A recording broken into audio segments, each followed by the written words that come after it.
Hello! It is definitely after midnight, but that doesn't matter because we just went to see Coco and we're going to talk about what was an amazing movie. See. So if you don't know, from the trailers, Coco is the story of a young boy who wants to be a musician in a family that hates musicians, and he somehow ends up in the land of the dead where he is searching for his musician relative, the one who made his whole family hate musicians, in order to get their blessing to become a musician. The film actually involves a lot more than that, but that's the basic overview. It is a beautifully done film. The first thing I want to talk about is this film is highly influenced, obviously, by Mexican culture. It takes place largely in El Dia de los Muertos, which is the Day of the Dead. It is a Hispanic celebration where people create an altar to the family that they've lost. Think of it sort of like the ancestors in Mulan, a very, very similar idea. So they have this altar where they have photos of their ancestors and then offerings, things that they liked, favorite foods, favorite items, all that sorts of stuff. And they spread flowers, and that is supposed to draw the dead back from the land of the dead to the land of the living so that they can visit for that one day of the year. Sort of like Halloween, the veil is thinnest then and people can cross over. So that's when this takes place. And I thought that they handled that very beautifully. I really liked the mixture of Hispanic culture in an largely English-speaking movie. But the other cool thing is that they do use a lot of Spanish in this film, and they do not translate it. But very much a lot of the spoken lines and a lot of the singing is a mixture between Spanish and English that I really, really appreciated. And I definitely appreciated the fact that there were no subtitles, because I speak Spanish, but you do not. Did you feel that meaning was lost on you? No, because there was context to everything, so they said big lines in English, and if there was other stuff, it was kind of inferred emotionally. Mm-hmm. So I didn't feel like I lost anything. I actually didn't even think about it, to be honest. You said it, and I was like, oh, I guess you're right.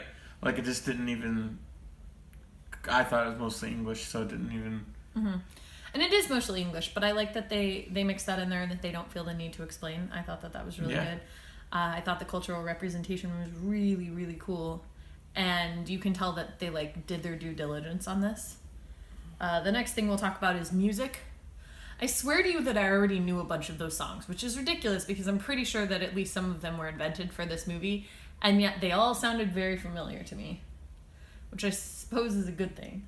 Yeah, I think it's a wonderful soundtrack. I haven't honestly looked up a lot of information on the soundtrack, so I'll be doing that after we record. Well, I'll probably pass out, but tomorrow I will look it up because I'm very interested to see composers and who worked on it. I want to look a little more into the making of this film, but music is definitely a big part of the film, as it's a big part of the storyline. So there's a lot of really, really cool musical moments, and a lot of different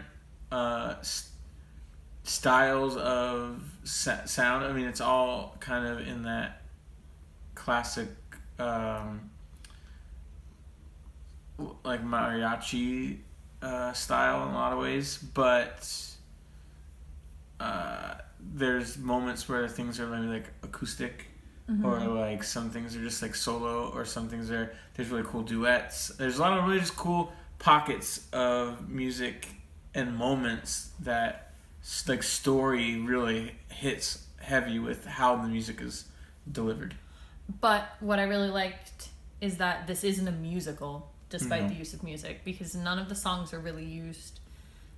The songs are performances within the narrative of the show. Sure. They are not the plot of the show. It's the difference between Phantom of the Opera and That Thing You Do. Mm-hmm. Yep. It's in Phantom of the Opera, the lyrics and storyline is derived in music, mostly. Whereas things like Coco or That Thing You Do, music happens to be part of the narrative, but there's also dialogue. Speaking of plot, the plot for this movie is pretty simple and very predictable. Yes. But that made it effective.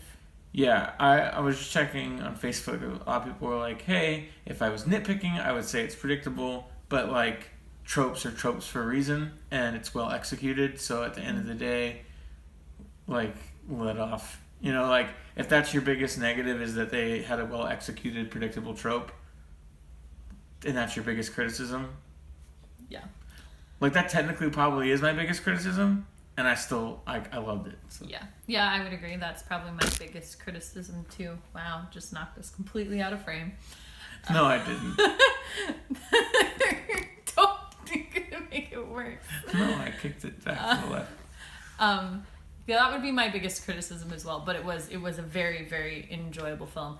One of the things I liked the most, I'm not editing this, one of the things I liked the most was the visuals. They use a lot of bright colors, which is a very common thing for Dia de los Muertos. And so I thought, and the sort of colors they use, like the color scheme that they chose to, because Hispanic culture uses very different bright colors than like other cultures. And so that was really, really shown. And there's this moment where he walks across the bridge and sees the land of the dead for the first time. And they have this little like before feature with the producers, which I didn't necessarily see the point of forcing me to watch before a movie started.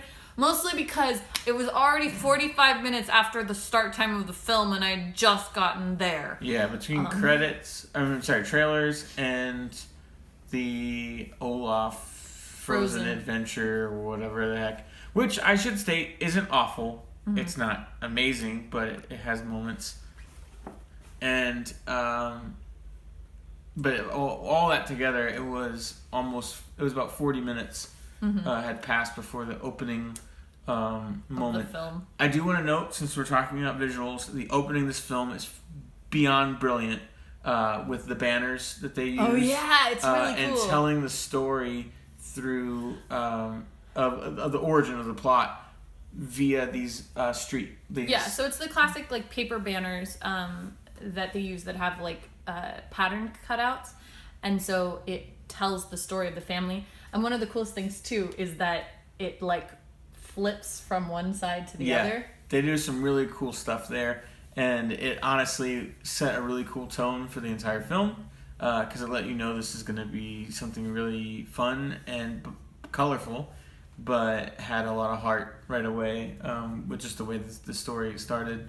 And I think that's the coolest thing is, yes, it's bright, yes, it's colorful, but that all comes with a lot of heart. It's not just manufactured to be so. Like, some other films that I've seen that Mallory has given low low review scores, like Justice League.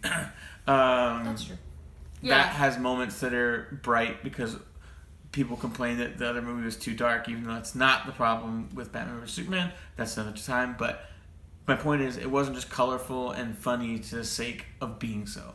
It had heart. It had imagination. It had a story. And it has meaning, like the visuals and the colors have meaning too. Yeah.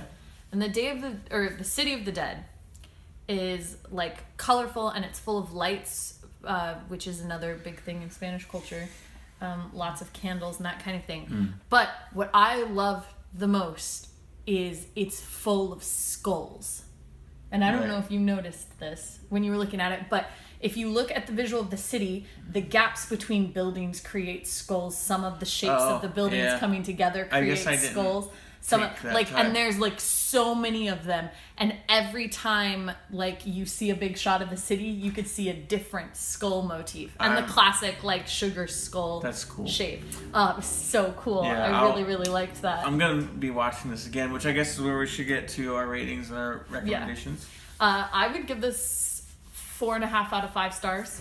I'm going full 5. If my only criticism is that you basically perfectly executed a trope. I mean, yes, I saw it coming, but at the end of the day, I wanted it to be that way anyways, so...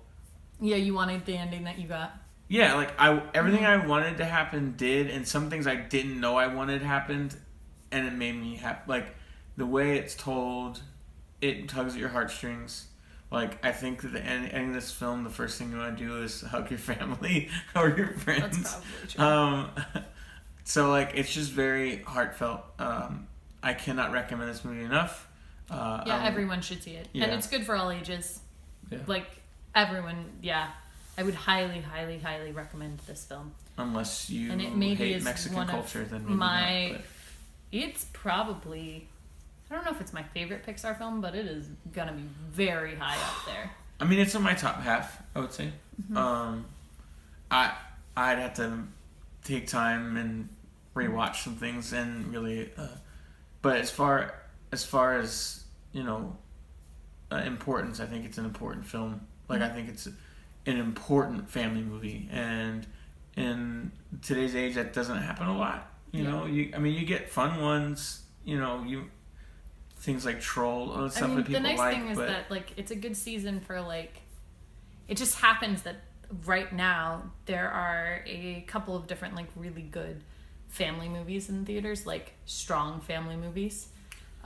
Because Coco's really good and Wonder. I haven't seen Wonder, but spectacular. So, I like that. I would recommend it. Everybody should just go see this movie. Take your family and go see Coco. Yeah, wonderful. I plan on seeing it again. Yeah, me too. So I'm pretty sure MoviePass listed the double viewing restrictions, so I'm probably going to use my MoviePass to see it again. Mm-hmm.